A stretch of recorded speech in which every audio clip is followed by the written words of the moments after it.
ओम नमस्ते।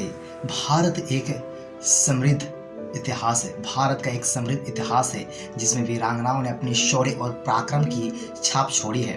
आज हम आपको बताएंगे एक ऐसी ही वीरांगना की कहानी जिसने अपने राज्य और सम्मान तथा स्वतंत्रता के लिए अपनी जान की बाजी लगा दी। हम बात कर रहे हैं महाकौशल की महारानी दुर्गावती की। रानी दुर्गावती का जन्म 5 अक्टूबर 1524 को कालिंगर किले में हुआ था।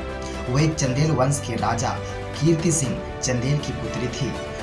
दुर्गावती का नाम दुर्गावती के नाम पर रखा गया था क्योंकि उनके जीवन में इस नाम का पूरा मान रखा। दुर्गावती का बचपन से ही घुड़सवारी, तीरंदाजी और युद्ध कौशल की शिक्षा दी गई थी। उनके साहस और नेतृत्व क्षमता के कारण वे कम उम्र में ही जानी मानी योद्धा बन गई।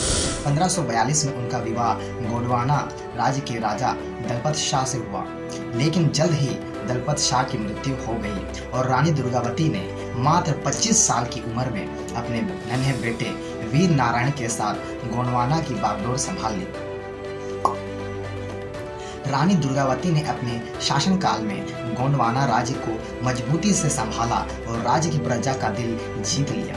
वे एक कुशल शासक होने के साथ साथ एक वीर योद्धा भी थी, लेकिन उनका सबसे बड़ा संघर्ष तब आया जब मुगल साम्राज्य अकबर की नज़र उनके राज्य पर पड़ी। अकबर के सेनापति आसफ खान ने गोंडवाना पर आक्रमण किया। रानी दुर्गावती ने मुगल सेना के खिलाफ युद्ध का ऐलान किया। अपने सीमित संसाधनों और सैनिकों के बावजूद उन्होंने मुगलों का डटकर सामना किया।